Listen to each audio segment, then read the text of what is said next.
Hola amigos, bienvenidos a otro vídeo más. Hoy os traigo un ejercicio en el que vamos a trabajar la posición relativa de rectas. Voy a hacer una explicación teórica al principio antes del ejercicio porque quiero que quede muy claro antes de que empecéis a memorizar condiciones, memorizar rangos de ecuaciones, etcétera, etcétera, etcétera.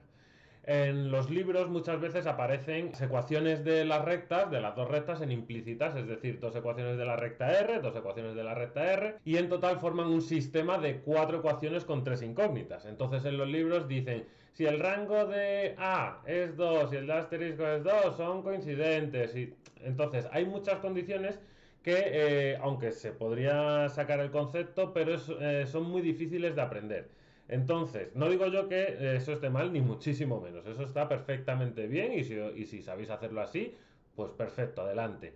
Yo os voy a explicar otra forma que requiere un poquito más de concepto, pero es más fácil de recordar y así no fallamos nunca, ¿no? En este ejercicio, dadas las rectas R y S, primer apartado, calcular la posición relativa de las rectas R y S. Lo primero que tenemos que pensar es qué casos posibles se pueden dar.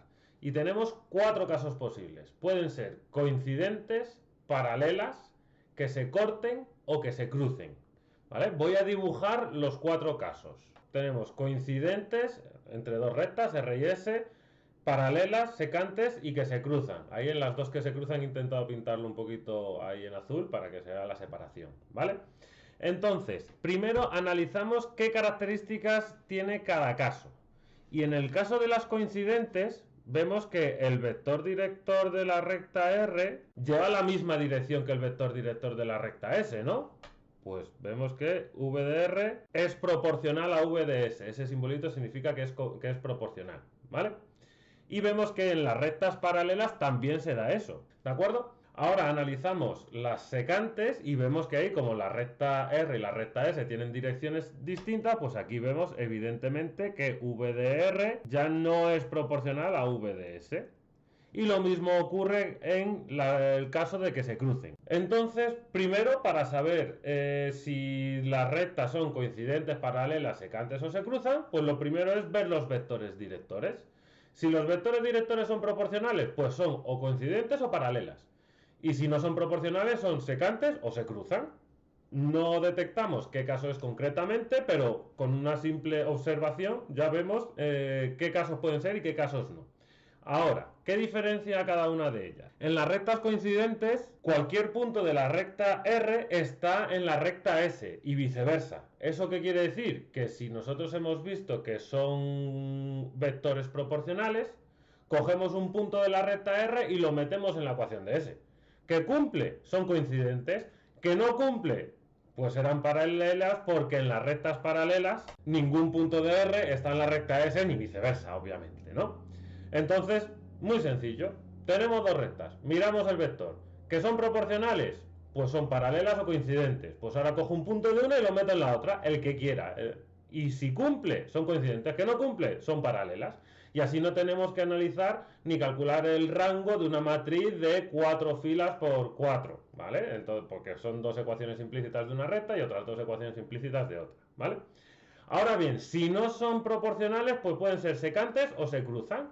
Y aquí vamos a observar una cosa. Cuando las rectas son secantes, es decir, se cortan, las rectas están contenidas en un plano. ¿Estamos de acuerdo? Si están contenidas en un plano, el vector director de la recta R, el vector director de la recta S y cualquier vector que yo construya de cualquier punto de la recta S a cualquier punto de la recta R, esos tres vectores son coplanarios. Están en el mismo plano.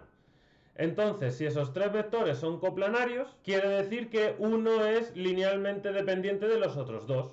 El determinante de los tres vectores, v de r, v de s y el vector rs, tiene que ser cero, porque hay uno que es combinación lineal, porque son coplanarios. ¿Y cuál es el determinante de tres vectores? Si recordáis, el determinante de tres vectores, eso se define como el producto mixto. Haciendo ese determinante que sale cero, pues que es el producto mixto, ¿vale? Pero bueno, podéis no saber qué es el producto mixto, podéis directamente decir, bueno, es el determinante de los tres, tiene que ser cero porque son coplanarios.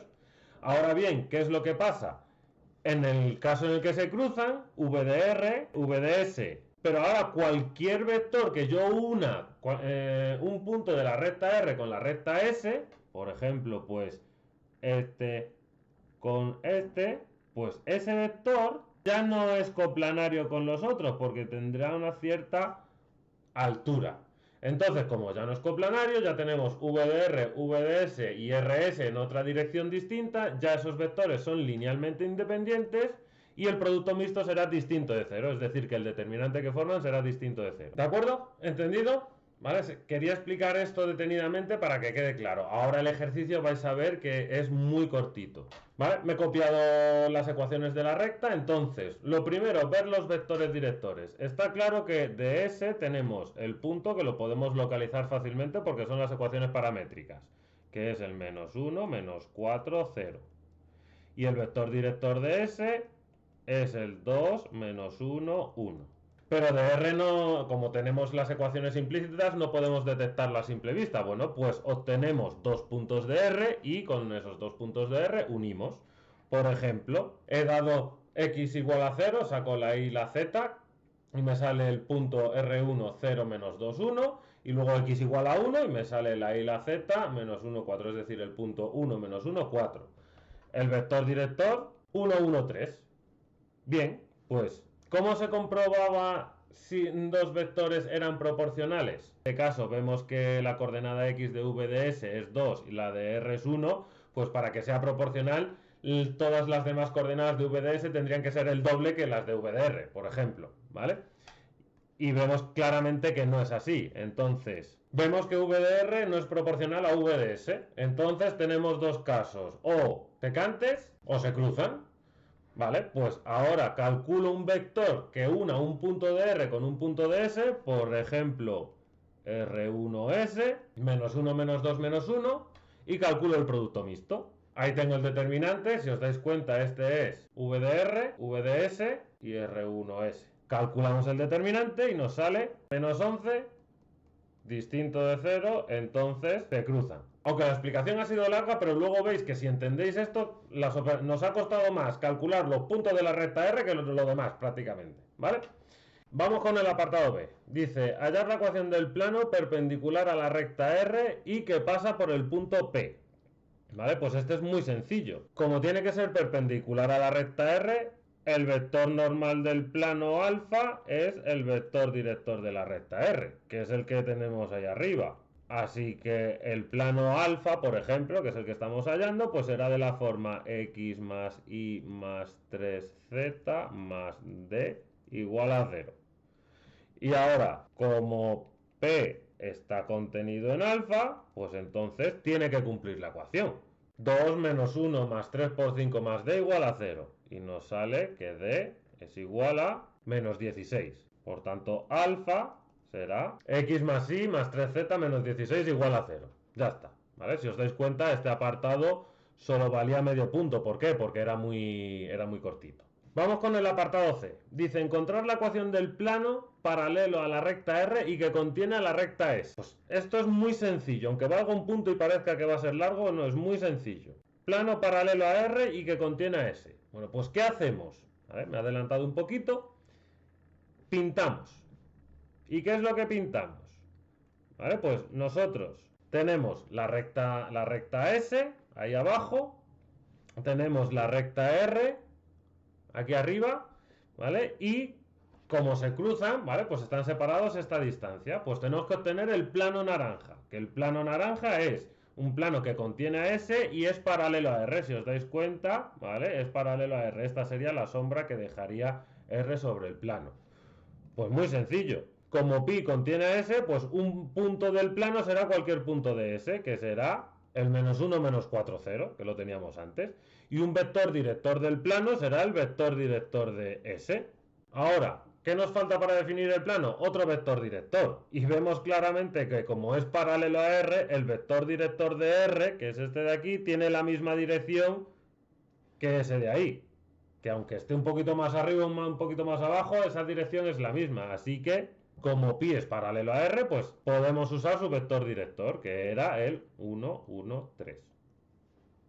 Ya tenemos un punto, tenemos dos vectores, pues ahora podemos escribir la ecuación del plano que nos dé la gana. Como no nos piden un tipo de ecuación concreta y además ya no hay más apartados en los que haya que utilizar este plano para lo que sea, yo os comenté que siempre pues intentar calcular la ecuación implícita, pero si no os dicen nada, vosotros podéis escribir la ecuación que os dé la gana, ¿vale? Pues por ejemplo voy a escribir la ecuación vectorial del plano, que la ecuación vectorial del plano será x y z igual al punto menos 1 menos 4, 0, más t por un vector, más otro parámetro, en los planos aparece otro parámetro, S por ejemplo, o lambda o beta, esto ya, bueno, cada uno lo llama como quiere, 1, 1, 3. Y esa es la ecuación del plano pi, ¿de acuerdo?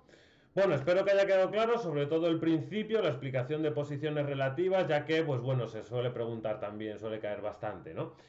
También existe el caso de posición relativa entre recta y plano, que es más sencillo que entre dos rectas. Pero si queréis que haga algún ejercicio de eso, bueno, pues dejádmelo en comentarios y yo busco un ejercicio para explicaros bien eso, ¿de acuerdo?